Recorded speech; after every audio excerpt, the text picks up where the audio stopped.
What's up, influencers? I am excited for today's broadcast. What's going on, Justin? What's going on, man? I'm just Excited to be here. Yeah, I'm excited to get into this conversation.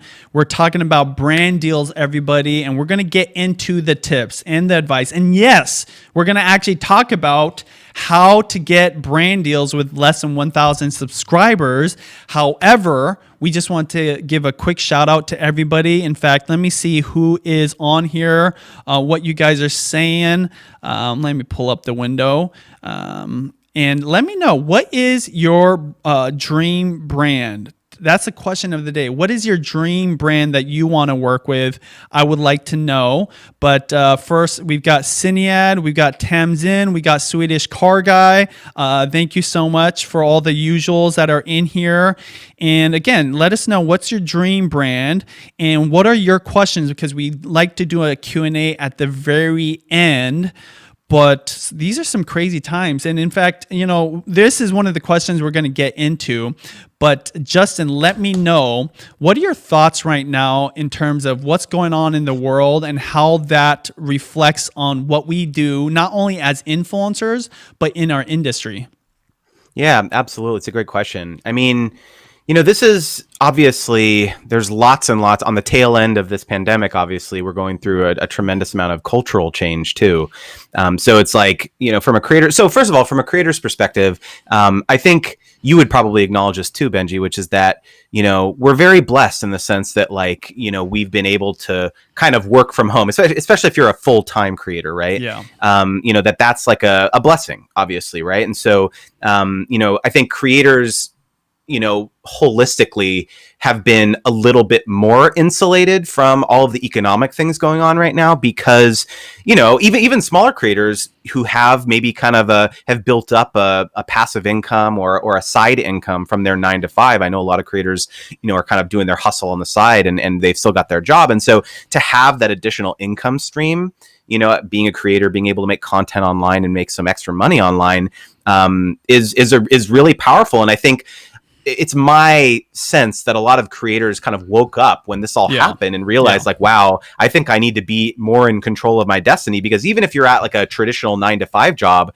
all of those, lots and lots of jobs are being lost in that instance, in those situations too. So being a creator really is controlling your own destiny, For sure. And one thing I can say for sure, at least for our channels, is our views have gone up because more people are at home. That's not going to change. I believe that, in fact, with companies like Twitter and Facebook announcing you can just straight up work at home forever now, more people are going to consume content. What we know is that people aren't always very efficient. Now, that's kind of negative, but the upside of this is that if people aren't as efficient or productive at home, what are they going to be doing? They're going to be on their phones, right? And so their attention is going to be on YouTube, on social media, and that's one of the opportunities, just one of the many opportunities out of this crisis. And this is with respect and, best wishes of people that are struggling. And that's, in fact, why we're doing this, to help you guys out. So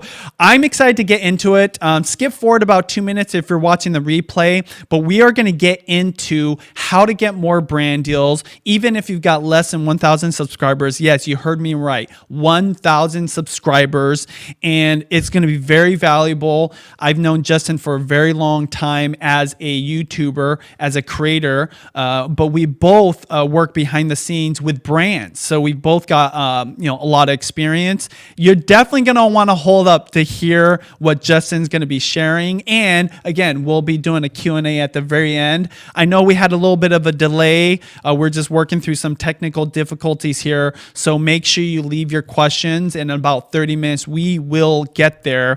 But let's get into it real soon. Anything else you want to mention about what your thoughts are for the future before we get started, Justin, in terms of, what the opportunities are that you're seeing down the road? Yeah, absolutely. I mean, I think the biggest opportunity, I would say, is that we are definitely going to see more advertising dollars go to digital media, because, whoever knows how long, speaking specifically about the pandemic, the spends that you're going to see in billboards, which is usually called out of home, even print for that matter. Just a good example, the Olympics being canceled.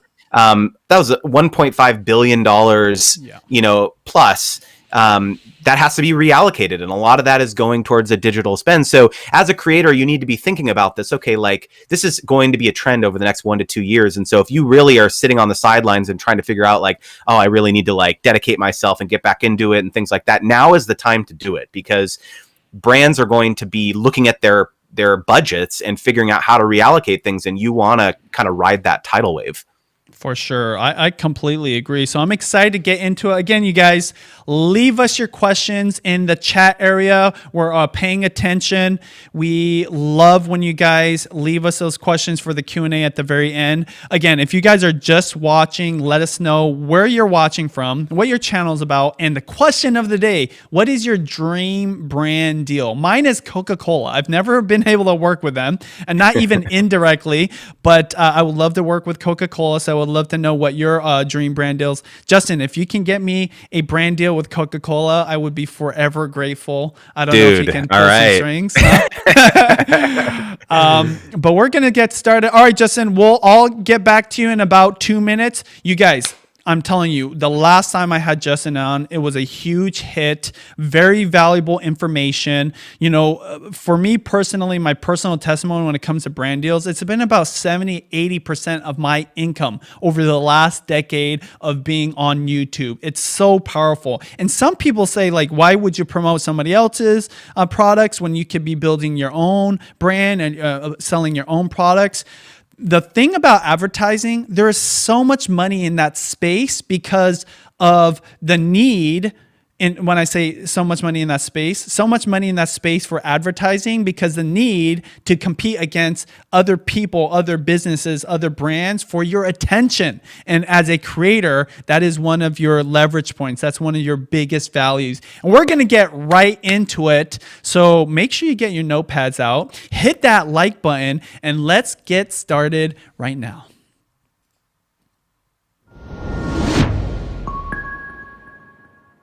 With more people staying or working from home and consuming content on their devices, brand advertising on social media and working with influencers has become more important than ever.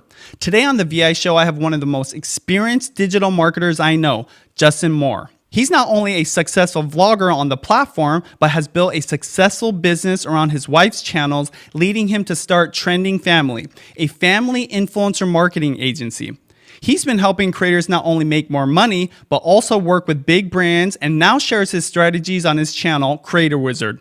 We'll be sharing our tips on how to get more brand deals and even get sponsored with less than 1,000 subscribers coming up. This video is brought to you by vidIQ, the #1 Chrome extension for YouTubers looking for on-point data analysis, research resources, and enhanced video creator tools. Start getting more views in less time today by signing up for free at vidiq.com/influence. That's vidiq.com/influence. Hear me? Sorry, guys. My name is Benji Travis. Welcome to Video Influencers. And that's right, we're talking about brand deals today. I've been on YouTube for 10 plus years, and 70 to 80% of my income has been sponsorships, working with companies, different brands, different businesses to promote their products and services. It's very lucrative, and it's not going to go away. So I'm excited for a guest. Justin, what's going on? Thank you so much for being on the show. What's going on? Thanks so much for having me, Benji. Excited to be here. For sure. The last time I had you on, we were talking about this, specific to small channels, but you and I both being influencers and vloggers ourselves, brand deals are for everybody, right? Whether you're just getting started, and we're going to be talking about that with less than 1,000 subscribers, or even as a legit mega influencer, the opportunities are amazing. So tell us real quick, Justin, a little bit about your experience and what you bring to the table because of Trending Family. And then let's get into the state of influencer marketing and why right now is such a critical time for people to be paying attention. Absolutely. So a little bit about my background, as Benji mentioned, I've been, along with my wife, I've been on YouTube for 10 plus years. Pardon me. I was in medical devices before this, so completely, not in this space. But my wife April started getting a lot of brands. She was like you, Benji, like Judy, started on YouTube before the partner program, before you could really make money, through advertising and revenue share and things like that on YouTube, before brands were really paying people to make content. And so when brands started reaching out to her, I would help with her contracts and things like that. And so just got fully immersed in the business side of things. And then started making videos with her. And so I quit my full-time job when our first son, Liam, was 6 weeks old. So it was kind of we took the plunge, and then, we were kind of full-time YouTubers. And then about a year after that, I started an influencer marketing agency called Trending Family, which focuses on executing brand deals with family-friendly creators. So our niche was, a lot of these brands who are more traditional, like let's say CPG, like consumer packaged goods, or retailers. They're still very traditional, right? And they only want to work with creators who are kind of squeaky clean, And so that was the whole value proposition of our agency. And so we have paid out over $2 million to date to creators. And awesome. So it's been a great ride. And I recently started a new channel called Creator Wizard, and it's focusing all on the business side of being a creator. There's lots of content out there around how to get more views and, do the best thumbnail and, understand the algorithm and things like that. A lot of the great content that you guys make on video influencers. And I didn't really see a ton of people talking around the business side of it. I mean, there's so much related to monetizing yourself, your personal brand, not just brand deals, but fan funding and digital products, courses, ebooks, merchandise. Like there's just so much about diversifying yourself as a creator. I think you asked, the question is like, what is the name of the game in your opinion right now in terms of being a creator? And my opinion is diversification, because we're all so we're at the whim of the algorithm on every platform, not just YouTube, but Instagram. Like it's always like trying to understand the ins and outs of the algorithm, and the way to extricate yourself from that rat race, from that hamster wheel, is to get as many different revenue streams as you can going. And that really, in my opinion, is the most important thing as a creator these days. Yeah, for sure. And, one thing, even in brand deals, you can be diversified with different types of sponsorships, right? Obviously, even if you're just starting out, like my first tip for anybody with less than 1,000 subscribers or maybe no subscribers is a dollar saved is a dollar earned. So even free trade of products, if you get a free camera or you get a free trip somewhere, that's money you would have spent anyways. And that's money that you're ultimately making back for yourself or saving to be able to spend. So there's a lot of opportunities like that. But obviously what we're talking about is actually getting paid. And how do you get paid with less than 1,000 subscribers? And we're going to be getting into those tips. But the last thing I want to mention before we get into it, I said it a little bit earlier. Keep in mind, more people are at home, they're on their devices, they're consuming content. These brands, they need you. They need your expertise to post and engage, and they need your advertising power. So this is something that a lot of people would have said was maybe too late, or all the opportunity was 10 years ago. No, I actually believe right now that the amount of money coming into the space, as long as the economy gets better, is going to gradually just get bigger and bigger and bigger, and we're going to see even better deals, more deals for more creators. So with that being said, Justin, let's just get right into it. What are some of the things people should consider when they have less than 1,000 subscribers or just getting started, on why they can still get brand deals even without a big influence? Absolutely. So I can give you some very real world example, because we do this all day long at Trending Family. When we partner with a brand who is looking for certain types of influencers, I think that's the most important point, is that you've said on this channel a lot is how important it is to focus and kind of niche down and really concentrate on things. And I'll be even more basic than that, which is that you need to ensure that if a brand is searching or their agency is searching for different creators to partner with, when they land on your page, whether it's your YouTube channel or your Instagram or whatever platform you're on, they need to know within 5 seconds what you do. Yeah. Because when brands are, let's say they want to partner with 50 creators or 20 creators or whatever the campaign is, they have to go through a ton of different creators, whether it's through like a software platform that allows them to find different creator partners, or they're actually doing manual searching on YouTube. They have to go through tons and tons of channels. So if they land on your channel, they're not going to be watching 3 of your videos all the way through. They'll look at your channel art, they'll look at maybe your about page, and maybe they'll watch 15 seconds of one of your videos. Like I'm serious. Yeah. Like it's that quick. So you do not have a lot of time to tell people what you do. So for example, a brand that we work with really likes working with financial creators. This is, like budgeting, financial planning, investing, this kind of thing. It just kind of aligns with their brand identity very well. And so regularly we're having to go out there and find small creators, even creators with less than 1,000 subscribers, and we're constantly recruiting folks, trying to find folks, and it's tough because we don't always know if they're focusing on finance or not. We'll do basic things like type in financial planning or budgeting into just like the basic search bar of YouTube and see which creators are coming up. So, this is what a lot of brands are doing. I'm telling you, like, they use YouTube as a search algorithm. So, if you try and get yourself in the mind of the brand who is trying to find a creator like you, maybe titling a video or maybe your welcome video, your channel trailer is something about like, I'm a financial creator, or like something like that from an SEO perspective to let people know that's what you do. For sure.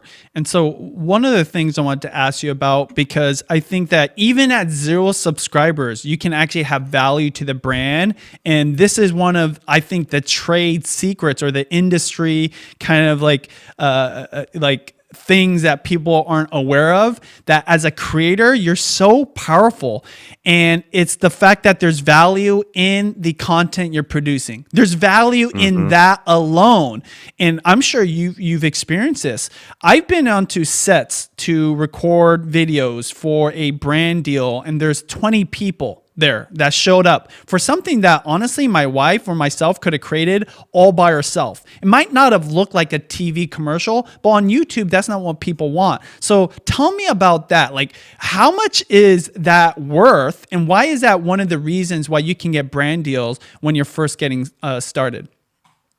Absolutely. So it's a great point. I mean, regularly, our clients, the main goal of the campaign is not to get videos on creators' channels. I mean, that's a nice added benefit, but the main reason that they want to partner with creators is so that they can take that YouTube video, that 6-7 minute YouTube, integration partnership, and cut it down into a 30-second ad that they can use on TrueView on YouTube, which is, the ads that roll before in the mid roll or whatever, or across social media on Instagram and Facebook and things like that. And the reason that they do that is that it's quantitatively way more cost effective for them to use creator ads instead of glossy brand assets for their ads. Like, just quantitatively, they've run tests. I've done this many, many times.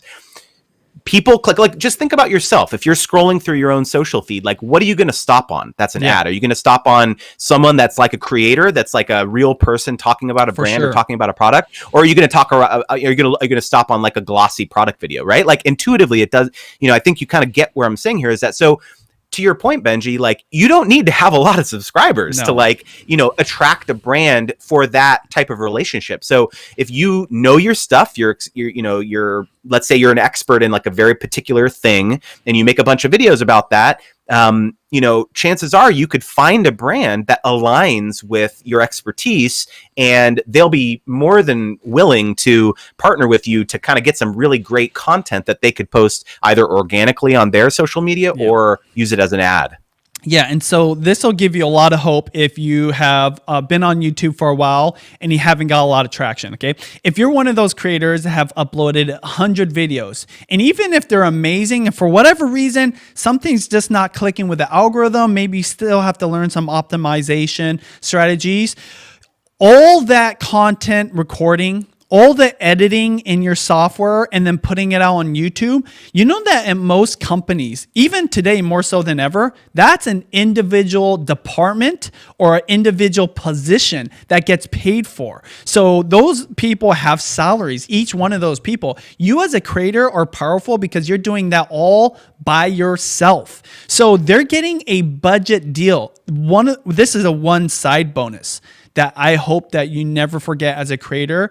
And when you're negotiating with a brand, just know that for you, creating that piece of content on a daily basis, even like once or twice a week, that might seem like normal business for you, but for the brands, that could literally not only cost thousands, but tens of thousands of dollars. What's crazy is we do this so often as a YouTuber, recording and editing and putting it out onto the internet or into YouTube and doing it over and over and over. It just becomes instinct versus a brand maybe that has no experience with content creation. They have to hire a studio or they have to hire some contractors to come in and do all that for them. So when they say, hey, we're going to pay you $1,000 for this brand deal, whatever. Well, I don't know how far that $1,000 would actually get them for comparable content that you're creating for them. Would that be true, Justin? And like, is there anything you would want to add to that? Because I think literally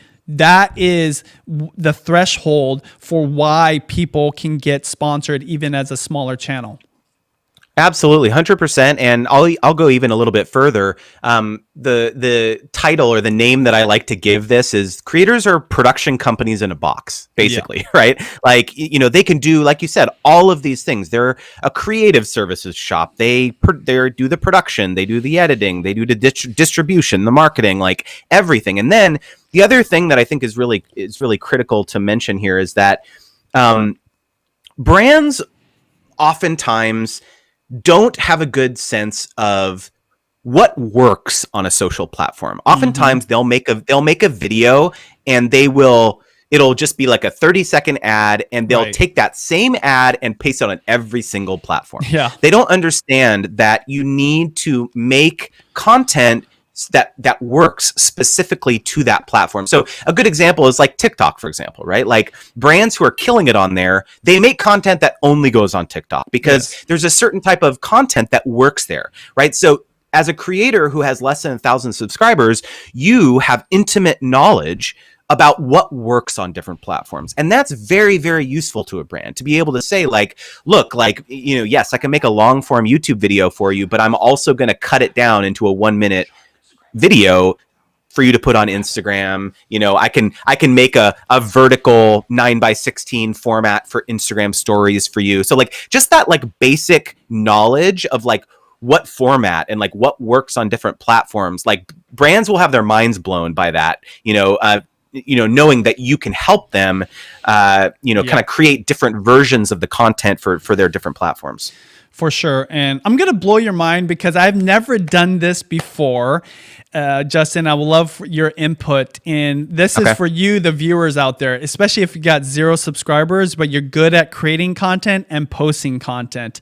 And this is going to give you a good number to negotiate with. And this actually was inspired by a comment from Shark Scrapper. And so Shark Scrapper, I don't know if we can get that comment on here, but he's a viewer here on the Video Influencers community. And he just mentioned that he used to work at a company and $1,000 would have just barely got his company started. Okay. So let's just take any project. And here's the actual comment. I agree, Benji. I was the BD director at a large company and $1K would barely start a project. Okay. So by the way, this is going to tell you a few things that if you're at the right level, $1,000 might be the bare minimum. I don't want to put any pressure on you, Justin, when you negotiate with your influencers and whatever. But let's just think about this. Okay. If a regular company wanted to hire somebody to come up with a good idea, that could literally be a couple $100s. Okay. Like ideas. I mean, there's a million ideas, but good ideas, let's just say $200 plus to go out and shoot the content. Like just a general contractor. I work with a lot of videographers, $250. So that's $450 right there. And you haven't even gotten into the editing. Okay. Now to edit, I mean, like a good editor, I mean, like here, like in the Seattle area, I mean, could be like $100 an hour, like a really good one. And so these are ones that are insured, that have a legit business track record, whatever, right? That works in downtown, maybe $100 an hour. And you already know, Justin, they take forever, right? They could take like 4 or 5 hours. So let's just get benefit of the doubt, $300. So we're up to $750. This is just to create the content. That this guy is just going to give you like a couple of different assets, maybe like one YouTube video, one this video, whatever, right? Then there's somebody that has to post. So that might be one of your employees. Well, there's an actual value to the employee. So let's just say even lowest level, intern level, right? Let's just say like they got more experience at $20 an hour. Okay. So let's just say like between the posting and the engagement, it's 5 hours work. That's another $100. Do you see what I'm saying, you guys? That I have almost already just showed you how that comment from Shark Scraper, which by the way, thank you so much, is a legit comment, $1,000. Just kind of gets you started. This doesn't pay for the influence. This doesn't pay for any advertising dollars. So I hope that what I just said kind of blows your mind, because if you understand what it costs a regular business, a regular just brick and mortar business to create content and post it, and then they have to run advertising on, you'll never second guess your value. Now, Justin, I said a lot of stuff there. I've never like put it out like that, but I know that you think this way because you negotiate with brands. You're probably one of the best negotiators I know, right? So tell me, like, anything you'd add? I mean, a normal ad that you will see on TV, okay, you guys sitting down, you ready for this? Cost $200,000 just to produce it. Just to produce it, not even to air it.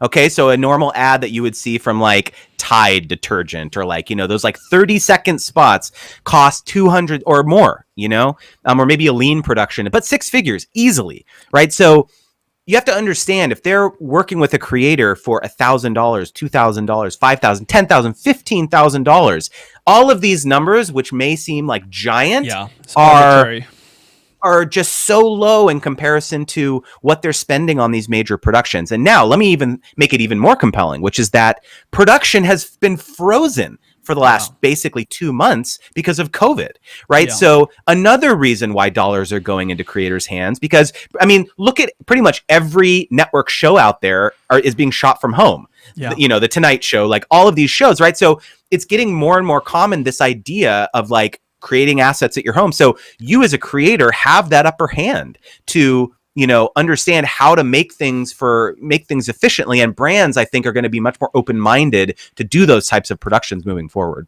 This is what we're saying, you guys, about the opportunity that is here and that's going to continue to grow. You as a one-man band at home, already doing this for the last few years, going to be more valuable. Literally everything you do. And those are isolated positions at any given company or at a studio or a production crew, whatever. So just know that moving forward. And we're going to get into some examples, you guys, and then give you those tips, right? Give you our last piece of advice.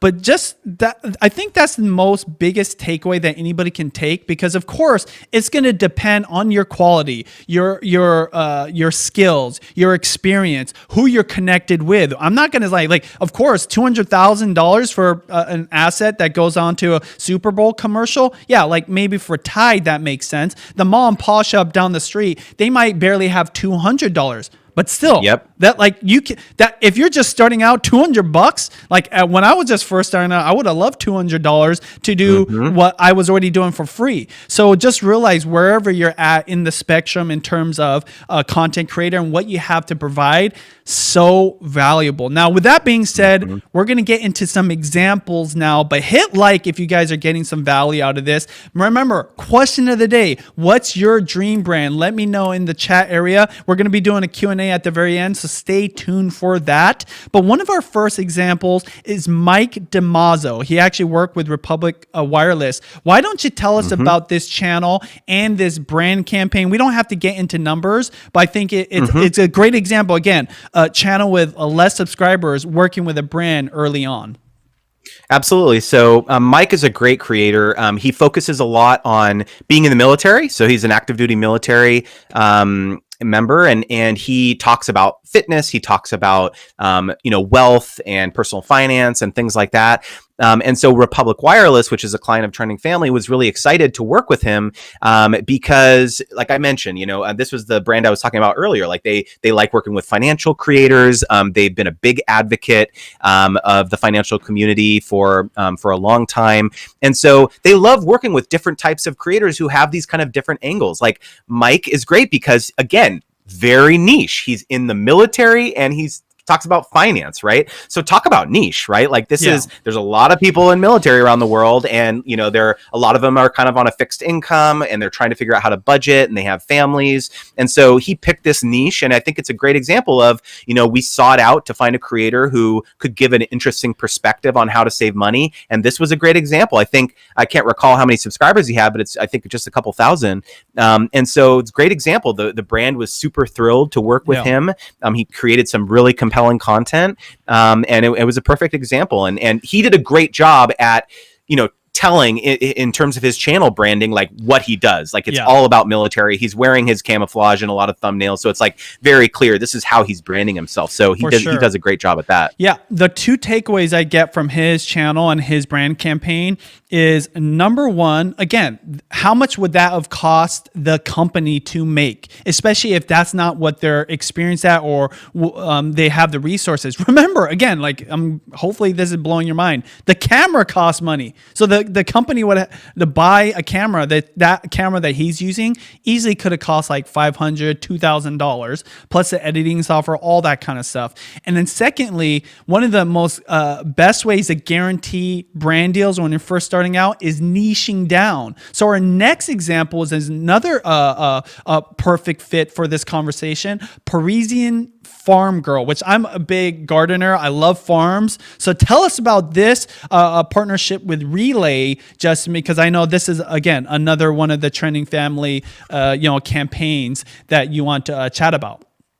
Yeah, absolutely. So Relay is a really cool device. It is a screenless smartphone for kids. And essentially, if you remember those walkie-talkies, like the Nextel, where you like push to talk, it's like that. So kids in the same family can have the Relay devices, or you can give one to the grandparent, you can give one to them, as a parent, you can have the app, and so you can kind of communicate with your children and feel more comfortable to let them kind of go around the block, go to a neighbor friend's house or things like that, and you kind of know where they are. And so it's a really cool, innovative device. So we partnered with Parisian Farm Girl, and you can see this video on the screen here. It's really high quality. It looks great. She has B-roll. She's having her kids show the real world Looks like uses. a commercial. It does look like a commercial, exactly. And so, the brand was super, super thrilled with how this turned out. And again, they were able to cut this down, use it as an ad. And the other thing too is that when a creator, she was super thrilled about this partnership because the brand fits so well with her. And to your point earlier, Benji, like even if they're not paying you a ton of money, if it's a product or a service that you as your family are super excited about it and are thrilled about, and maybe you would have bought it anyway. These are great examples, to align yourself with. The other advantage too, Benji, about, maybe you're not getting a ton of money, but you're building up your portfolio, right? You're building up your ability to, when the next brand comes around and they say, send me some examples of your work, you can send this great asset to them and be like, yeah, I partnered with this brand. It went great. And so there's a lot of advantages as a smaller creator to like working with brands initially, getting your feet wet. I talk to a lot of creators, Benji, who say, I'm waiting until I get to 5,000 subscribers or 10,000 subscribers or something like that until I work with my first brand. I want to be established first. And I think that that's the wrong approach. I mean, honestly, for whatever, I totally understand, like if you want to wait until you're a little bit more established. But in my opinion, you need to get your feet wet and you need to learn and understand how to execute these types of partnerships so that when you do get to that point, you get the larger brands interested in you, you have that experience. The more experienced you are, the more likely and the more desirable the brand will be to work with you. I can tell you one of the reasons a lot of brands work with us is because we know how to play this game, right? Like we know how to not only add value to the brand and promote their products, but we know how to do it in a way that still entertains our viewers. So we connect the dots versus a brand just paying some production team to create the content and then paying Facebook to advertise and then hoping that that dot gets connected. Completely agree. And so we're just trying to share with you, if you're just watching and maybe you're just getting started or you don't have that many subscribers, that there is a lot of value. In fact, one of the reasons Sean and I recommend posting 50 to 100 videos before you even think about doing anything else, like you need that under your belt, because that is the practice that's going to help you. But don't wait till 100 video, because you might be able to get a brand deal. You know, the more niche you are, the more opportunities you're going to have with companies that can't actually connect with the influencers they want because maybe they're too big. But vice versa also works too. And so our next example is a great one in terms of a big brand working with a smaller creator. But before that, I want to give some shout outs. Leron, thank you so much for being on here. Leron, a good friend of ours, has been on the channel a few times. What's going on? Yes, I love the confetti. We got the Swedish car guy. We got Journey to Wellness. Always love the regulars. Again, if you guys want to see the replays of the Q&A, which we're going to be doing later on, if you're watching a replay, you've got to be a member of the VI Club. So make sure you hit that join button. But we're going to get into the last example and then give our last tips here. The last example is Ali Richmond, who was actually working with Fisher Price. Again, why I love this example, smaller creator, but huge brand. And I don't want to say anything on behalf of Fisher Price, but when you're in that realm, you've got a lot of budget for marketing. So while I choke over here, why don't you tell us about that brand campaign? Sure, absolutely. So I think the other thing that's really important to remember about even with larger brands is that they really want to work with creators who have a very engaged audience, right? So it's less, I think the mentality previously was like, okay, let's go after creators with a big reach and a big following and things like that. And a lot of brands are much more sophisticated now, and they understand that smaller creators can have a very engaged audience. In addition to that, you know, they also want to partner with creators who are you know, can bring different things and different perspectives to the table, right? So it doesn't necessarily just have to be all about your reach. And so, like you mentioned, Benji, this campaign that we did with Fisher Price was over 40 creators between two different campaigns. So a lot. It was a large campaign, and they worked with creators from a few thousand followers to over 1 million. You know, so that should go to show you that, like, even in the same campaign, brands are interested in working with all different types of scale and size creators. And so, it doesn't, they want that diversity. They want different types of content. They want to get different perspectives in there. So, you, again, don't be fixated on the number of followers you have, because you definitely can get sponsored even as a smaller creator. For sure. And so I love all those examples. And I'll tell you, if I was just getting started and I had to start over at zero, which oftentimes these are like the best videos when I talk about what would I do if I just started over. But if I'm specific to brand deals, I would, and again, a dollar saved is a dollar earned. I would literally focus on what can I get for free. Start there. Mm-hmm. Where can I save money? Like I create videos about cooking. You know a lot about this with April's cooking channel. How many companies would literally send me hordes of food, even if it had no subscribers, if I could tell them, I'll create a recipe, I'll use your product, and I'll send you that. I would literally focus on that number one. And I'm not kidding you. If you can create quality content like any of those channels we saw, which any beginner can do that with entry level gear and even free software like iMovie on your computer, you could get hundreds, if not thousands, of free product. So that's the first thing I do. Secondly, I would focus on having a niche channel that serves those niche companies. So those companies that can't reach the influencers with multiple millions because they don't have the budgets. Those bigger influencers, their rates are so high, it's unattainable for the mom and pop shop, right? Or for the startup company. There's so many out there that are willing to hustle because they're focused on creating good products, a quality service, or whatever, and they don't have the time to create content, to edit, to post post it, to engage. And you're that person that's going to be kind of like a knight with shining armor on a horse, just be like, hey, let me do all that with you. In fact, a great example of this, I wish we could have pulled up his channel, is Cody Warner. He actually did this in a video where he like knocked on doors, went into businesses and offered his services as a videographer to create content and get either free products or get paid, like to charge money. So Justin, I mean, there's a lot there. Anything you would add, because we're about to end and get into the Q&A section, by the way, but anything you would add to creators in terms of your last piece of advice for how to get brand deals when you have a smaller channel? Absolutely. So I actually just made a video on my Creator Wizard channel about this very thing, which is around thinking about brand deals. What if you have a brand that you really love and their social media presence really sucks, right? Yeah. There are lots of brands who just don't have the ability to make high quality content, or they don't have the ability to post very frequently, or they don't have enough stuff to post. So what if instead of your pitch to them reaching out and saying, oh, why don't you sponsor me? I'll talk about you on my channel. If you're a smaller creator, and you have, the ability to make great content, why don't you pitch to them, hey, our partnership together, let me make content for you. Yeah. Similar to, it sounds like what you're talking about with Cody, like the partnership. Yeah, maybe, posting on your channel can be part of it, but the main pitch that you're giving is, hey, I'll make, 10 Instagram assets for you every month. And then the other thing too, Benji, which is important, is that even if you only have 1,000 subscribers, you shouldn't be like pricing yourself based on how many followers you have, right? No. It's about the utility that you're bringing to the brand.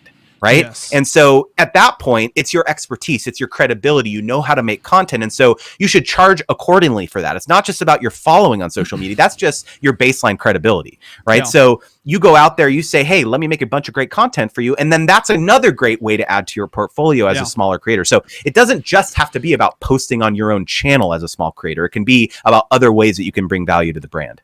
Yeah, and I will tell you, it definitely works the same way as you get bigger too, because my wife and I, we have some platforms or channels where the audience hasn't gotten bigger, right? They've always been great, our audience, but our influence hasn't got greater, yet we are able to charge more because the quality of our content is better. And we are maybe better at working with the brands and aligning their messaging with entertaining the people that watch our vlogs. So there's so many variables, but that first experience is so important. So, we talk about a few things. We talk about niching down, right? Like making sure that you're focused on something. We've talked about networking, making sure you go to these conferences. You can't go right now, but it's going to be really important for you to, pick up that phone, dial for dollars, literally, right?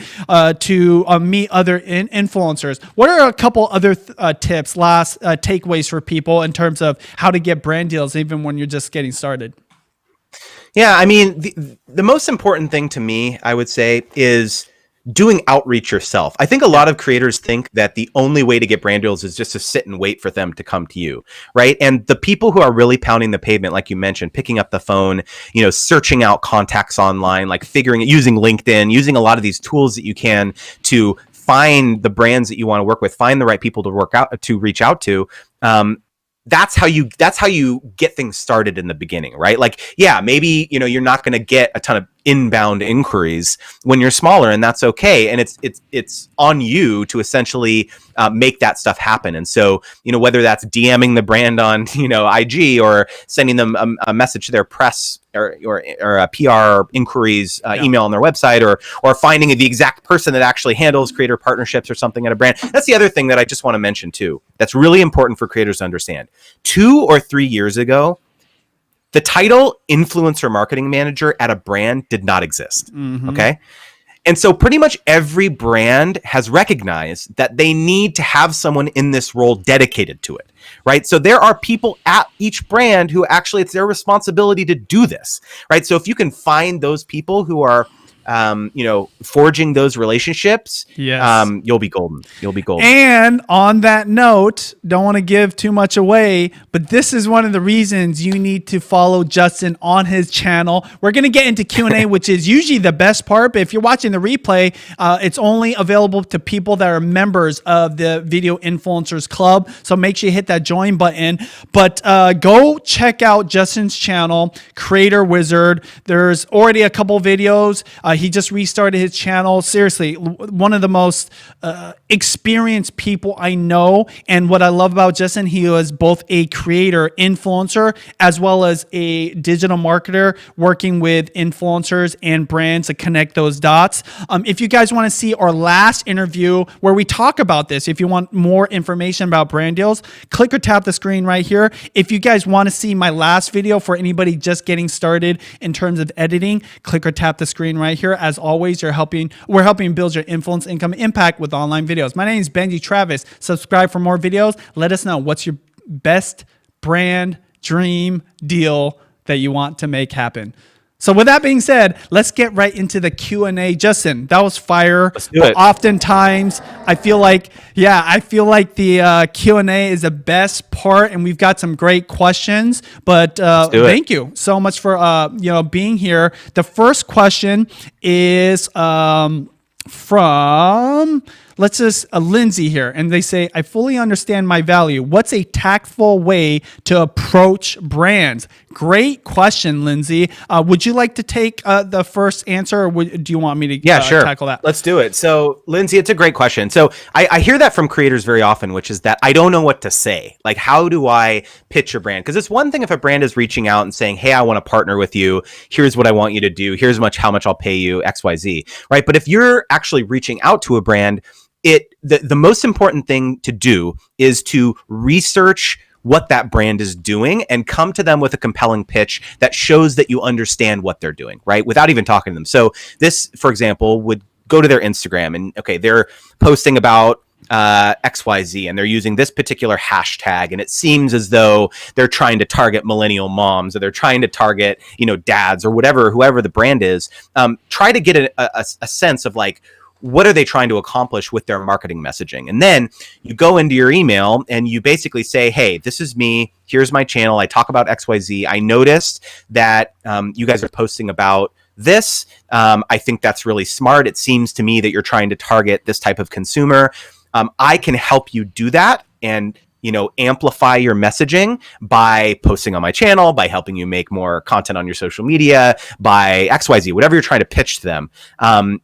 Keep it short and sweet. Try to send it to the person who is responsible for those types of decisions being made, and just kind of lay it out there. The other thing too is that you need to have persistence, right? You're not going to get, if you email, let's say 10 brands, you're not going to get 100% response rate, right? You have to understand that the types of pitches that you're doing, are only going to have success in certain areas. The other thing too, I'm a quantitative person. So there's something called A/B testing, and you probably are familiar with this with respect to like thumbnails, right? But you need to A/B test your pitch emails too. For sure. You need to have the same email with a different subject line. So maybe the subject is like, April Justin TV plus Yamaha. I don't know. I just made something up. That's our channel, my wife and I's family vlog channel, right? Like question mark, right? So that's one title. And then the other one is just question. That's the subject, right? And the body is the same. The copy is the same. And then you do the same thing with, maybe you have an email pitch where you embed a thumbnail image of yourself or your channel or whatever. And then you try another one, the exact same text without the thumbnail, right? So it's like, you got to try these different things and be organized, create a spreadsheet, do these things where you just try different tweaks based on what you're trying to accomplish. For sure. And, another thing you guys could do is literally engage with them online. So all the questions that we're getting is, how do you reach out to brands? So don't just stop at email. When I first started with my wife and I wasn't really on camera, I was just helping her make deals. I was just on the phone. And I know these days people are annoyed by phone calls, but that's more of a reason to do it, because you can get their attention. And if you've got a good pitch, it's crazy how well that will work. And remember, you might be that hero in their life. You never know when they're looking for an influencer. And again, like maybe what they're looking for is content, right, Justin? They're not even looking for influence. They're just like, absolutely, man, we had this idea at the meeting the other day and you're calling at the perfect time. And remember, they're looking at you as a deal. They're like, wow, it would easily cost us $1,000, but they're willing to do it for $200. By the way, I have no judgment on influencers that are willing to do work for less money. And I'll tell you why. Because it's going to happen anyways. One thing I can tell you for sure from all my experience, because I've been a huge advocate for not only understanding your value, but making sure you charge the appropriate rates. But that's not going to change some youngin coming into this space and doing it maybe for free or doing it for a lot less, and as enough. And if, as a market, it's supply and demand, you guys. So you got to get on the phones, email, you got to engage with them on social media and do it in a very value added way, not like a me, you know, like, can I get a deal or free stuff? Like really help them be better at social media and consistency, like Justin said. And then it's not going to happen for a while, but events, conferences. I believe there's going to be a lot of virtual events. You need to get your name out there. I have met so many people that legit make more money than me that have much smaller channels just because of their skill of networking.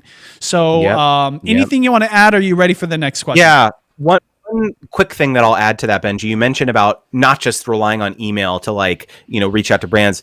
I can't tell you how many people in positions of power, decision-making positions, I have connected with on Twitter in particular.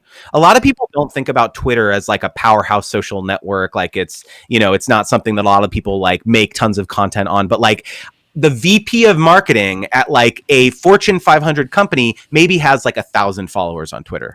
Right. And they're like regularly active on there. So if you follow them and you're regularly engaging with them, you DM them about, you get them to follow you after 10 times of engaging with their tweets. I'm going to tell you, Twitter is one of the most powerful places to network as a creator, in my opinion, because, you can really access these people. Here's another just very quick advice. Start a podcast. I'm telling you, start a podcast. Because then you can reach out to them and be like, I would love for you to be a guest on my podcast. And it gives you an excuse, like network with these people who you would have had no excuse to reach out to before. So start a podcast in your niche, in this area of the brand, and the types of brands that you want to work with, and just reach out to these people in marketing to like be on your podcast. Like this, honestly, I think it's a great example of something to do. I'm sure you can tell that Justin and I, we don't like talking at all, right? But most other people in the industry, they love talking about this stuff. They usually go out to lunch with their colleagues or they'll talk shop at conferences. But there is something about having this discussion, because what's true for you in terms of what you can get out of it is true for them. They know that additional exposure. And this is a little dirty secret of our industry. There's so much turnover and people want to get their name out there. They want people to know that they know what they're doing, and they're always looking to get that the pay raise or the new position or promoted. And so that's a whole different discussion.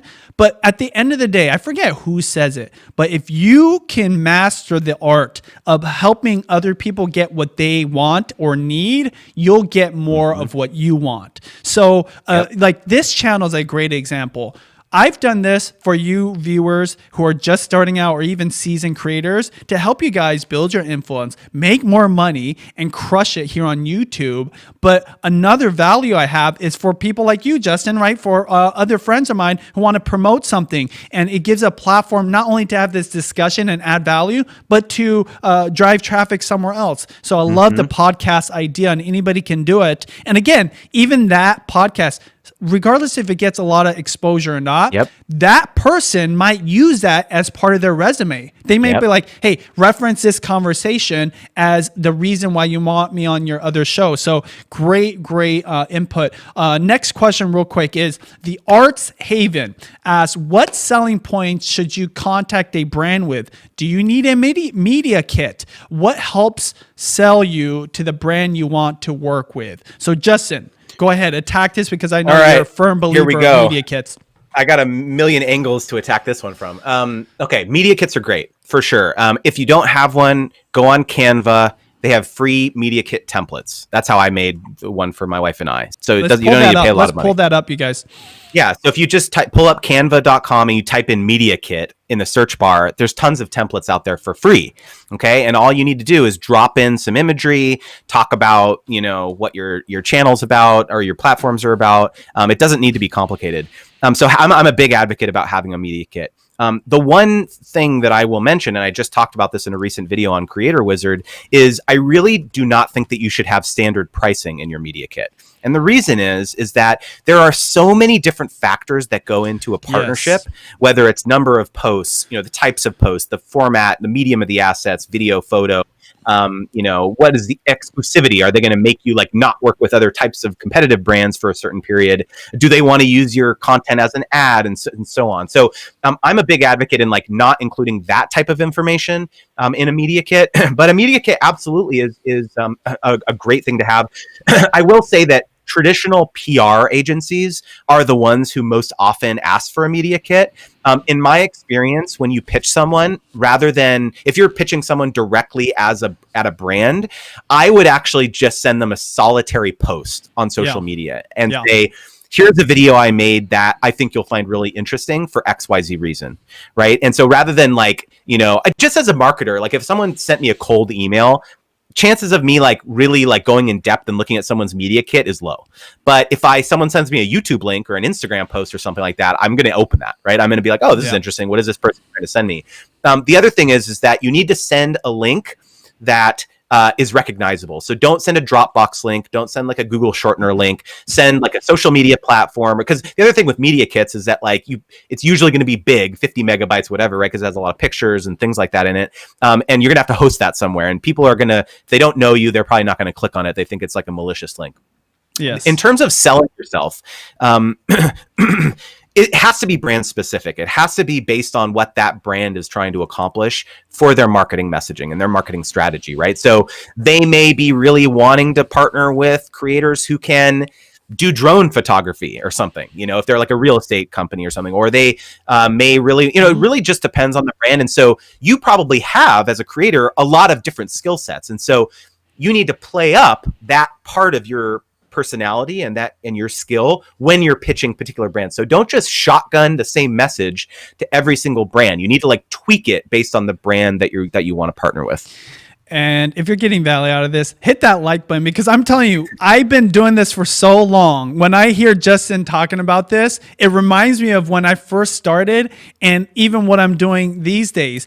We're blessed to have incoming opportunities now, but when it comes to negotiating or sending out the media kit, there's a lot of little strategies you should know about. Don't just send them when they say, hey, what are your rates? Well, for what? There's so many variables, and you don't want to show all your cards. There's a little bit of, and this is what's so interesting because we haven't worked together in a while, but even Justin and I have had those negotiating moments, right? We're more straight up because we already understand. In fact, I actually share my rates with him straight up. I don't even ask him because he understands the game if you add some other things. But when you're discussing, in fact, this is a great segue to the next question from 30-day reviews. When you're negotiating, you don't want to show all your cards, right? Because you never know when that company actually has a bigger budget that you could tap into, because I've upsold. I've had people come up to me because they just wanted a YouTube video. But I'm like, hey, did you know my wife has 3 million followers on Facebook? The audience you're trying to reach, there's a lot more of that there. And so I've been able to double or triple a budget because of it, because I asked more questions. I'm really curious about what they want to accomplish. In fact, this is for me personally. Not everybody has the time to do this, but because of my amazing team, obviously my wife is a superstar, I'll get on the phone. I say, hey, you guys, I always start the conversation. This is a big takeaway for anybody. If you want to get people to like you, always start with saying thank you for the opportunity to work with your brand. If you start from there, they already feel like, wow, this guy's appreciative of what they're doing versus getting defensive, right? Because they might start opening up the conversation, and then you'll be like, what are you trying to accomplish? Who are you trying to reach? Tell me a little bit more about the campaign. They might have already wrote it in the email. And Justin, right? Am I saying the right things? No, you are, man. And I think that the biggest thing in my So as a creator, you have to understand that a lot of creators don't understand the business side of negotiation, right? So they don't understand kind of the bureaucracy and how these kind of marketing decisions make within corporations. So if you can, as a creator, speak their speak, yes, talk their talk, that you have already risen to the top in terms of creators they want to work with, right? Because you all of a sudden understand, like, okay, like if they come back to me with feedback, I'm going to be like, oh yeah, no problem. Let's build one round of feedback into the partnership. And I'm more than happy to make edits, whatever, like versus I'm telling you, I've worked with lots and lots of creators over the time who will just hem and haw, give me so much drama about making the smallest, change to ask, and like it's built into the contract. And I'm not trying to be facetious or anything, but like there are creators out there who truly don't understand, like you're being compensated for this partnership, and so there's a certain level of professionalism that you need to have. Sure. Yeah. And so it's exactly what you said, Benji. Like you need to be able to like talk the talk, and you will be so far ahead if you're able to do that.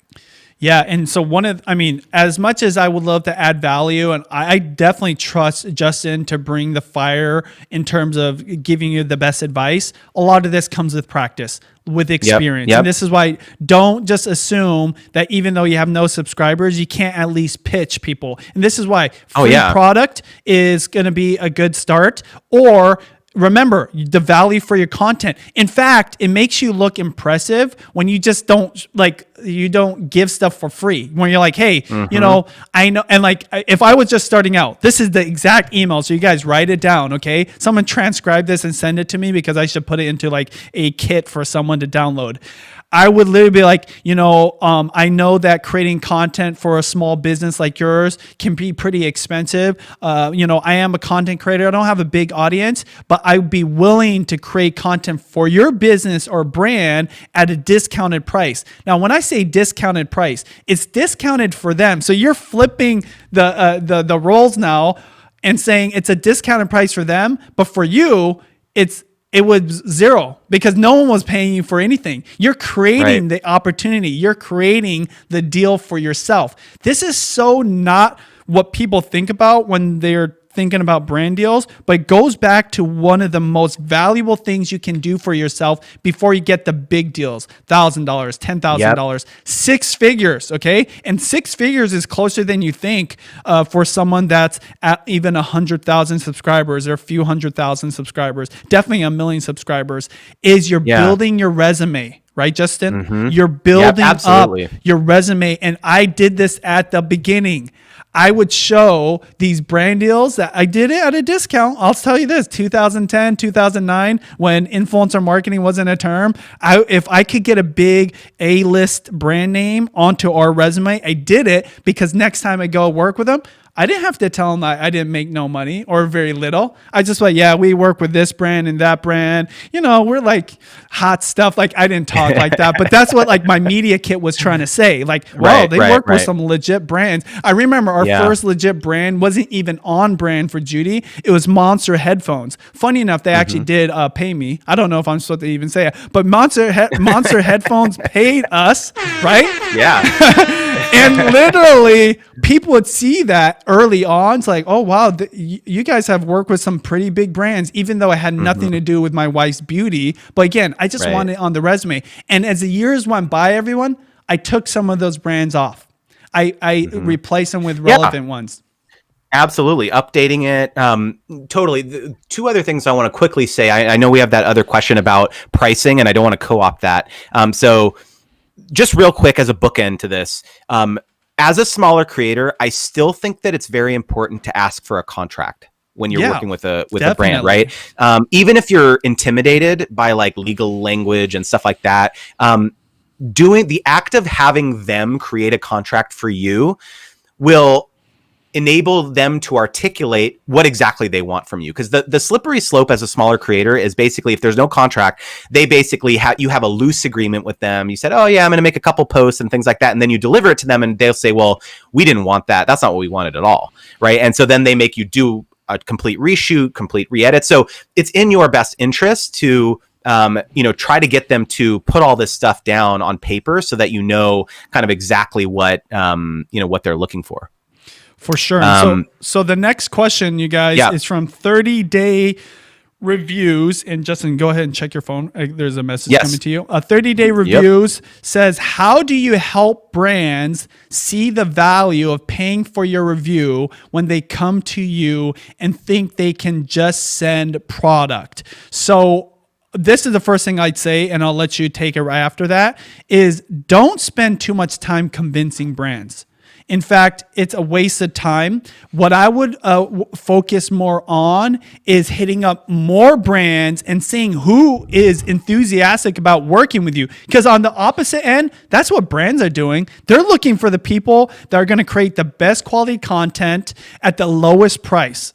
That's just for reals. Like, in this way, for me, when somebody like is trying to nudge me into their rate because, oh, we got other options, I'm like, hey, you go work. Good for you. I'm glad that you found somebody that is a high quality as us. Again, like I do straight up talk like this. Like, I'm glad you found somebody at our level or our quality of content that's willing to do it less, because as a business, that's smart. Like, why would you want to work with me? What I know is they're probably bluffing. They probably don't have anybody. Because I had so many deals where I was a second person, right? Because they lost out on the other thing. Like, hey, like, I'm not kidding you, Justin. I got an email last night.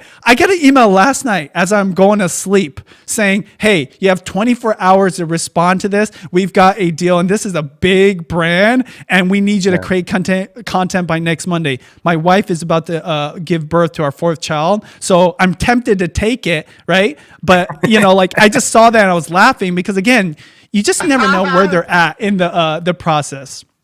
Just forward it to me, Benji. It's all good. Dude. I should just have you do all that. No, but totally right. And, you know, I think that that's the biggest thing that you can, the most power you have is no, right? Like, that is a very empowering word. And you will be surprised at you saying no, them coming back and be like, well, on second thought, we talked about it as a team and we'll be able to do it, you know, or we'll be able to do it for this reduced rate or something like that. The other thing too, that I would say, and I just want to talk about this because I think it's a really, really critical point about pricing. There's this concept called price anchoring, right? Where when a brand, like you mentioned, Benji, like you often do these upsells. If a brand comes to you and says that, oh, my budget is $1,000 or $2,000, whatever it is, you have to understand that they're probably working with 30 other creators, right? Yeah. So their budget is not $2,000 or $1,000. It's probably $30,000 or $60,000, right? And so they are working with all these other creators, and you are one out of a larger pool, right? That's not always the case, but a lot of times it is, especially with larger brands. And so the way in which you can price anchor and upsell is you come back to them and say, okay, well, I know you wanted like 4 posts for that rate, but for that rate, I can give you 1 post, right? If you want this full all these deliverables, that's 5,000, right? If you want the Cadillac package, which is, you know, 30 posts, or I'm just making up numbers here, 20 posts, 30 posts, whatever, above and beyond what they even asked you for, you said, I can also make YouTube videos for you. I can cut it down into a 30-second version so you can use it as an ad, like all this stuff. And you just like lay it out for them. In their mind, the assessment that they're making is, okay, well, do I want to deal with the hassle of working with 5 other creators when this guy or this girl is going to give me the same amount of content for the same price? I would much rather just go with this person who can deliver all this stuff for me. And maybe I roll it out over a longer cadence. Maybe it's over like 6 months or something, but like, you know, you have to understand how these brands are thinking about these things, where they've got usually a larger budget. And if you come to them like proactively, speculatively, and say like, I can do all these other things for you, you never know, like some brands will be, or the other thing that does is it makes their budget seem not like reasonable, right? Yes, like if you're saying, well, you know, totally like 15,000 is really what I would do for a partnership like this. And then they say, okay, well, I guess we'll go with the middle package, which is 5,000, you know, like because, you know, that's really what seems more reasonable. So it's really a psychological thing too, is it's really important to like, you know, try to get into the mind of the brand when you're doing these negotiations.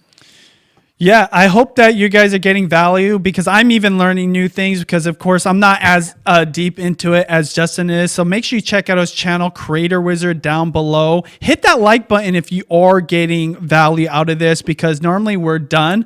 Justin has told me he does have some extra time here. And so ask us more questions. We have one more question before we get into a break. But first off, I want to plug my book. If you guys don't know, Sean and I were the co-founders of this channel.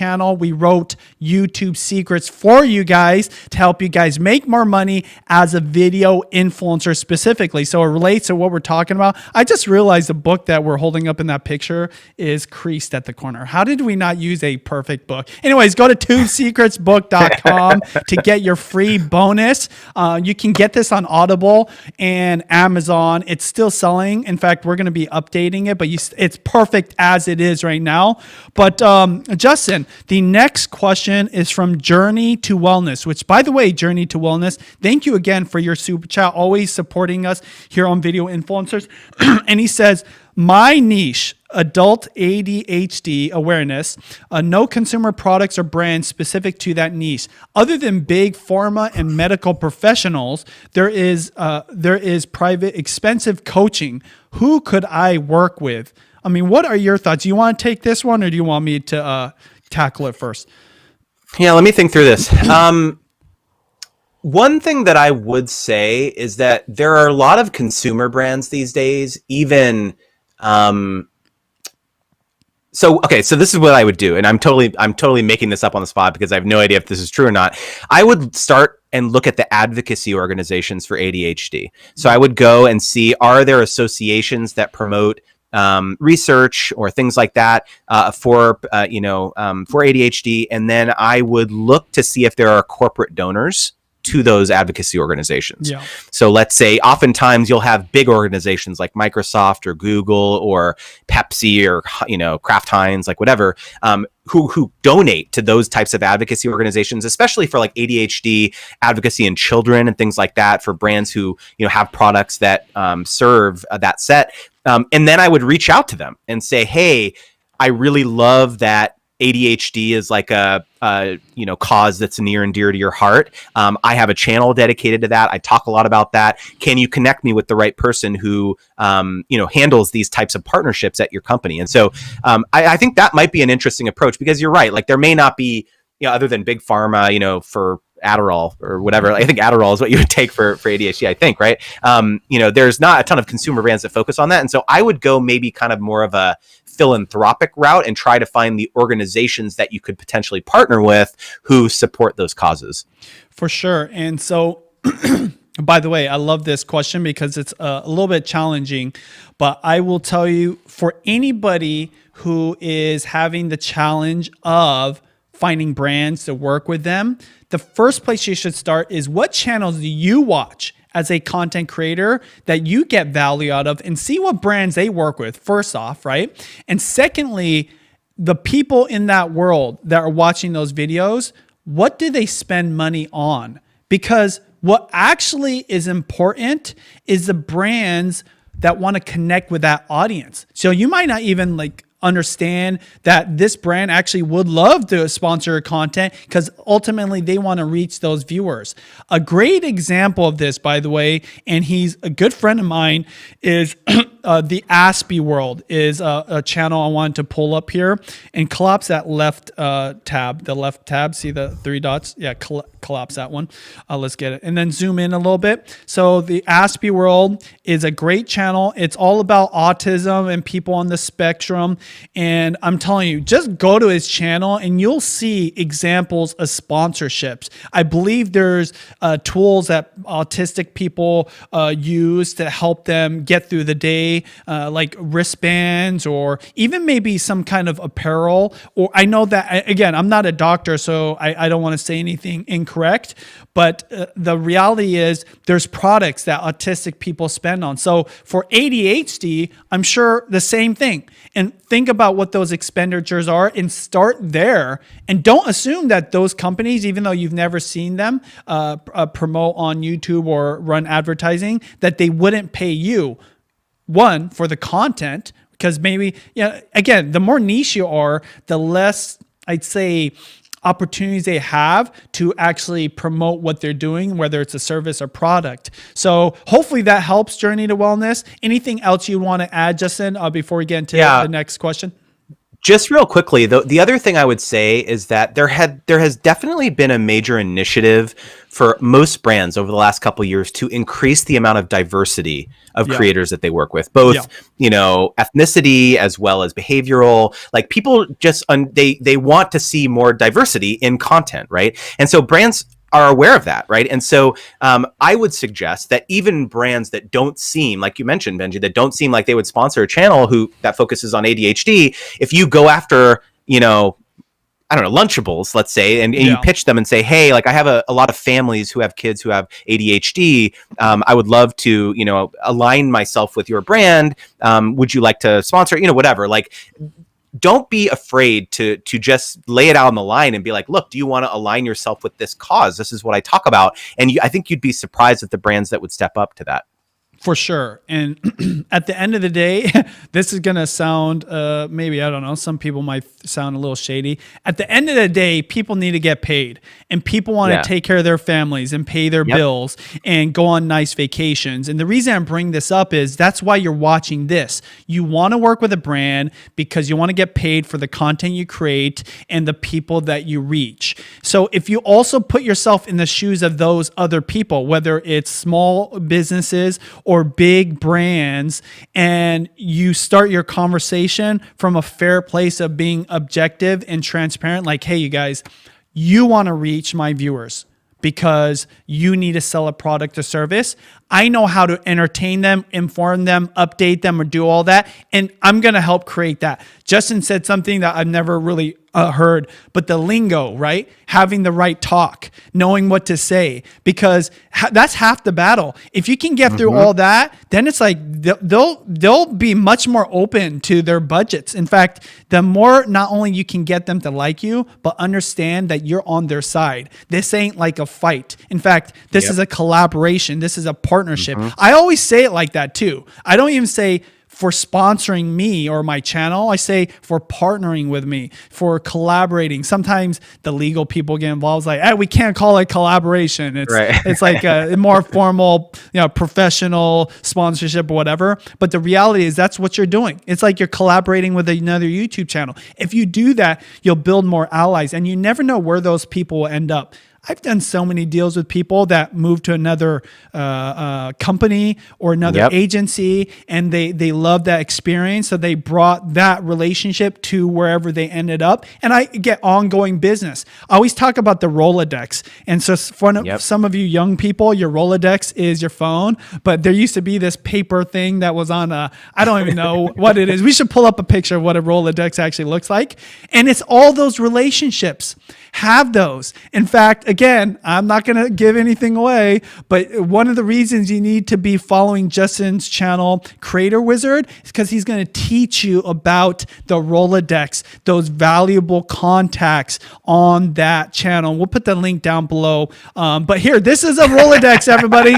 People used to have these on their desk, and this is what they use to keep track of their contacts. So, yeah, interesting, huh? Let me tell you one really important thing about the Rolodex, which is that more than 50% of the business that we have gotten over the course of our career on social media, 10 plus years, has been repeat.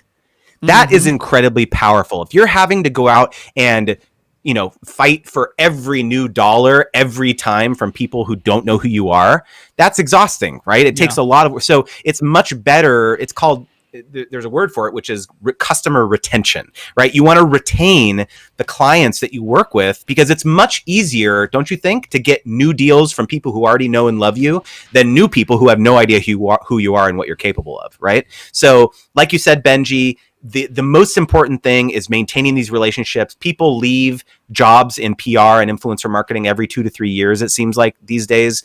Another side note there is that try to get at least 2 contacts at any given brand or PR agency. Since that one main contact leaves, you have another lead to that same person, and then you've got a new relationship at whatever that other wherever that other person goes. It's super, super important to nurture those things. And the other just final note that I would say here, Benji, is that follow up with these people in 3 to 6 months and say, hey, I loved working with you. Just have it on your calendar. Have this be part of your process. In 3 to 6 months, circle back and be like, hey, I loved working with you on this post. I know Father's Day is coming up, or I know the summer is coming up, or back to school. I'd love to collaborate again. Like it takes, like, these people are busy. So for when you pop up to the top of their inbox, it's like, oh yeah, like we've got this other initiative going on. I should work with this person again. They were great. So, and just the initiative for you to actually reach back out to them shows them that you're serious and professional.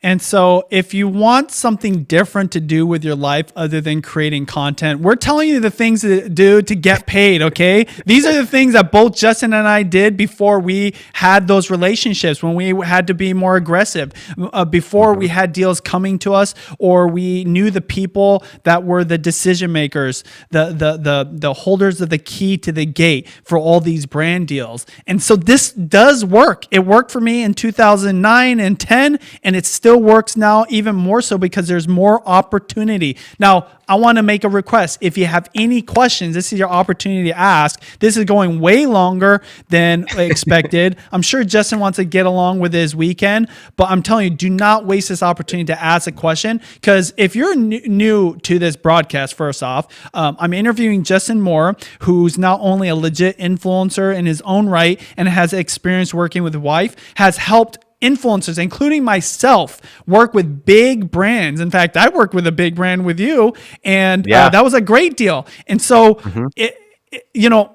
creating the content and putting it out to your audience is one thing, but then getting the brand deal, I think there's different parts to it. Obviously, if you've got enough influence, they'll find you. Right? I don't even know how they do. I used to ask that all the time. Now it's just like there's so many different variables, but the best way to get a brand deal is to go get a brand deal. And so this is the language we're teaching you, so you know what the lingo is, so you say the right things and how to present yourself, and having a media kit. So I'm going to look for a question. Anything you want to add, though, just generally speaking, because I know this is a hot topic. We got a ton of people watching. And if you guys are getting value, you better hit that like button. Subscribe to this channel. This is Video Influencers. This is what we do. We have people on just like Justin. So Justin, anything else you'd want to add? Yeah, no, I just, like you said, Benji, I wanted to thank you so much for having me on here, and for, having this great platform that you do. You're helping so many people out. I think that the biggest and most important thing that I hear from a lot of creators is that they just feel like it's too saturated. They just feel like there's too many people out there. They can't stand out. It's very difficult. And I am here to tell you, all day long, I work with creators who are niche and have a great high quality content, are very professional. And I will always choose to work with those folks over and over again. Yeah. The professional ones, the responsive ones, the ones who are communicative, the ones who understand that brands need to have edits and feedback sometimes.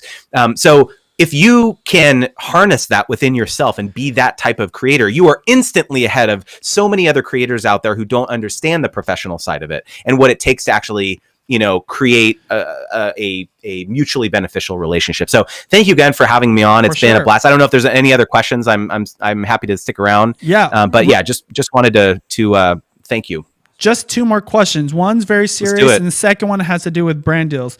Communicative, is that a real word? I don't know, but I just learned that today, if it is a real whatever. So yeah, you need those communicative skills, everybody. It might be a real word. Justin's way smarter than I am. But the second question that has to do with brand deals comes from Shark Scraper, and they again ask, should we discuss copyright or ownership of material you create for a sponsor? This is such a good question. Yeah, this is a good question for many different reasons, but go ahead, attack that answer. All right, here we go. Boom. Yeah, there you go. All right, here we go. So you own the copyright as the creator, unless they pay you for the copyright, okay? Which they can do. That's fine, but they have to pay you a lot more money. And here's the reason, okay? The exact kind of legal language terminology that you would use when you're partnering with a brand like this is that you non-exclusively license the content to them for the term. And the term is, let's say, 3 months or 6 months or whatever, something like that. And the reason that that's so important is that if you give them all of the rights to it, they could use that as an ad in perpetuity. Perpetuity means forever. So in a scenario, and this has happened, in a scenario where they use that content and they run ads on it on social media every day in and day out for years, what happens when you want to partner with a competitor 6 months or a year down the line, or even a brand that's slightly competitive, and the first brand is still running ads with your first piece of content over and over and over? No one wins in that scenario. On the one hand, the first brand, the utility of that asset goes down because you're out here promoting this other product. The new brand is not thrilled because it seems like you don't authentically like that brand or product, and you lose credibility to your audience because here you are hawking two products seemingly in someone's social media feed. So the most important thing, in my opinion, is tying the usage that the brand can license it to the exclusivity period. So if there is an exclusivity period, so let's say you can't talk about other brands for 3 months, that's the only amount of time that they can use it as a paid media asset or to like post it on their feed. And then at that point, after that, you're fine, right? And so in my opinion, and like I said at the top, if they want to pay you as kind of like a work for hire and you're just creating content for them and you don't really have a concern about like exclusivity and all that stuff, like that's fine, but they need to pay you for that, because then you're granting like all your rights away, and technically they could use that as like an ad or an asset forever, right? Yeah. And so why I love this question, why it's so valuable, is because it brings up the point of what you should charge for and what do you want to give away.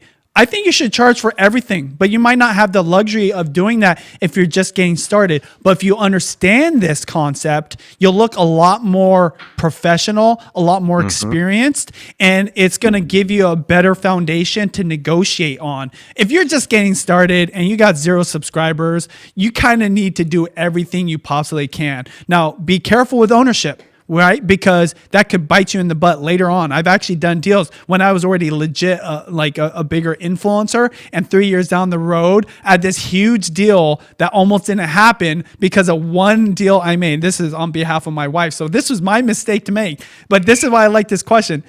One thing to point out here is it's not just copyright, it's also exclusivity.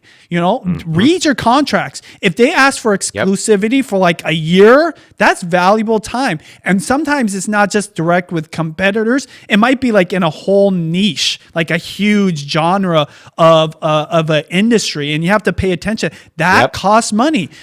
If they're asking for edits, multiple edits, you might want to exit out of the contract, actually, because if there's nothing worse than creating something that you put your heart and soul into, and they're like, edit this, edit that. I've gone through nightmare situations, usually with bigger brands, where they want everything done perfectly, where it doesn't even look like organic, authentic content. It looks like a commercial they made. And again, this is going back to why they expect this, is because they're trying to get what they maybe are trying to save money on or can't afford out of you, the creator. So be aware of this upfront. Disclosures are important. Another thing I wanted to add too, I think what you mentioned was good about being responsive. Sometimes being responsive is answering the question, which we kind of said, contrary, isn't what you want to do if they ask for rates. But if you have to give a rate, put a disclosure before you give the rate. Say, hey, by the way, I want to give you the rates, but this is just based off of very little information. This is a base rate. Other variables, other additions, depending on the deliverables, will add more costs. So totally. One more shout out, and then we're going to go ahead and wrap this up. Journey to Wellness. Again, thank you for your super chats. It says, thank you so much, Justin and Benji. Those were great ideas. Also, thank you everyone in the chat for your great ideas as well. I just got a couple quick questions from my team. Someone says, are you taking clients? That's one of the questions. You mean like consulting clients? Yeah, and by the way, for anybody watching, Justin is very expensive. Okay, he knows what he's doing, but I don't know. I didn't know. By the way, maybe a good segue to promote what you are doing. So I was going to mention this actually. So on my channel, I have an entire series that I'm calling Brand Deals 101, where I do an entire video about each of the most important terms on a contract. Yeah. So I have a video all about exclusivity that's coming out in about a week, 7 to 10 days. I have a video all around usage terms, one all around paid media. So I'm going to be talking about a lot of these topics on my YouTube channel, Creator Wizard, which is the business side of being a creator. And so I would love for you guys to come on over and subscribe. I'm going to be talking about a lot of these really kind of nitty gritty details that are important to understand, even if you're a smaller creator, having a knowledge, like you said, Benji, like if you can come to the table with these brands and kind of speak their language, talk their talk. And like the one thing that I do often when a brand will reach out to us for a partnership, I have a template, right? Like a template in my email where it's just like a form where I pull it into my email. I customize it based on what they're asking, but it's basically all the main price drivers that are going to a partnership, number of posts, usage, exclusivity, paid media, all these things. And I ask them all those things, and I basically won't, like I'll say, you have to give me that information before I can give you a quote, because otherwise it's just a shot in the dark. So like you said, super stoked to be here. Thank you so much again for having me. And this was a blast. I just have a couple little minor questions, but yes. Our broadcast operator, are you still 17 years old? Yes, I'm still He's 17 years old. He asked an interesting question. He goes, brand deals as a minor. What's your question usually? Yeah, just like as a minor, like if you're like people starting from TikTok or like Instagrammers or Facebook, and like you want to reach out to brands, and necessarily since you're not 18, do you have to have like a guardian, be like a person next to you, like sign the papers or like talk with like whoever? Depending, so great question. Give me your TikTok handle, by the way. Are you doing some some sweet dance moves that I need to know about? No, but seriously, depends on the brand. The larger the brand, absolutely, they're going to make you fill out a minor consent form. The parent will have to do that. Smaller brands, maybe not. They may not do as much vetting about your age and things like that. But for any legitimate brand, most are going to want to get some sort of parental consent. Awesome. Yes. Yeah, I think that obviously that's a relevant question because there's so many influencers that are getting younger and younger. Usually the parents are involved. I have yet to see, and this is just, I don't know, I think it shows how much parents care about the kids, or maybe how much parents care about making more money. But I have yet to see a young kid that didn't have the parent involved when it got to that point, right? And so that'd be my suggestion, only because that's probably the closest person that you can trust as a young person. I wouldn't want to give you advice like, go and solicit the services of a random attorney, Yeah, absolutely. I mean, look at Charlie D'Amelio on TikTok, for example. Her parents are signed to what WME or UTA or whatever agency it is. Her parents are signed to that too, in addition to her family, and her sister, the whole family, right? So it's like, typically they're involved for sure. I promise this is the last question, and you can go off to enjoying time with your family.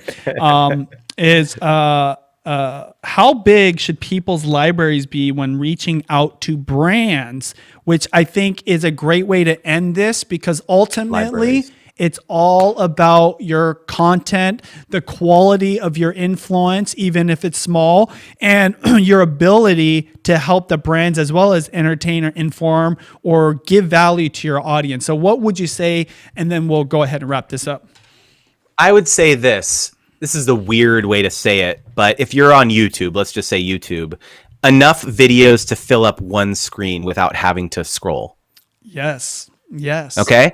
Like, to me, that's really it. And it's less about volume and more about consistency, because when one of the criteria that we use when we vet creators or look for creators is that they post frequently, at least once in the last week. So if you haven't, or you're posting on like some sort of schedule or cadence, right? So that would be my two criteria. I haven't been saying that at all. I haven't been saying don't post once a week. But I love that, like the whole, like it should fit on one screen, and then the consistency too, which is not saying anything good about my socials, because I haven't posted on Instagram in like 3 weeks, but. Yeah. And then that's really it. Don't overthink it. Like, what is that? If enough to fill up one screen, that's probably 30 videos, maybe something like that. For sure. So, and Instagram maybe less, because it's 3 columns, so maybe 30 photos. I don't know, something like that. The reason I wanted to end with that is because it is important if you're pitching a brand that you're all this and that, and you've got these skills and you can do this for them, that you actually have done it and can show it. It's not like, oh yeah, I've done it for other people, but you can't show examples. I love what you mentioned about like, instead of sending a media kit, send a video of a brand sponsorship, whether it was paid or not, to that person to give them an actual example, right? It's one thing to look at the video library. All this comes with experience. You know, Justin didn't get here because just one day he saw that there was money to be made and he wanted to jump in. It's because he was creating content. He was one of the daily vloggers, right? You were vlogging. Yeah. He knows about that. Man. When you go through that gauntlet, you learn so much. And it's basically kind of like the college. It's kind of like the prerequisite. It's like the boot camp to get into it. So if people like myself, and Justin had to do that, what's saying that you can't, you are needing to do that? You actually have to do that as a basic start, as a foundation, because it is competitive. I will say that, even though I think brand deals are here to stay and it will continue to grow, don't think that people are just going to hand you money and it's going to fall from the skies, even though the US is printing so much money. I feel like that's what's happening. But the reality is this. There's a big pool of creators, and I believe because of this quarantine and shutdown, more people are going to start YouTube channels.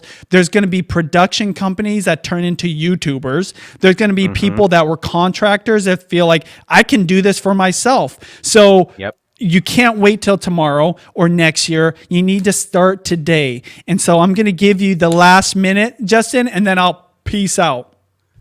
That's it. Thanks again so much, Benji. This has been an awesome conversation. There's so much more to the business side of being a creator and to getting brand deals and things like that. And even though we covered a lot of ground in 2 hours, has it been 2 hours? Almost 2 hours. Oh, hour and a half, something like that. Would love, you guys to come over and subscribe to my channel on Creator Wizard. We cover all about the business side of being a creator. And I have like seriously, like a list of like 50 videos that I want to make all around. By the way, this is my old channel. I have 40,000 subscribers on here because I made over 300 videos doing advice on all sorts of different topics and things like that. So this is the relaunch, the rebirth of my channel. And I'm super excited to talk about the things that are on creators' minds these days. So thanks again so much for the opportunity, and this was a blast. Awesome. Well, you guys take care, crush it on YouTube, and hopefully you guys make some money with these brand deals. I'll talk to you guys next week. Peace.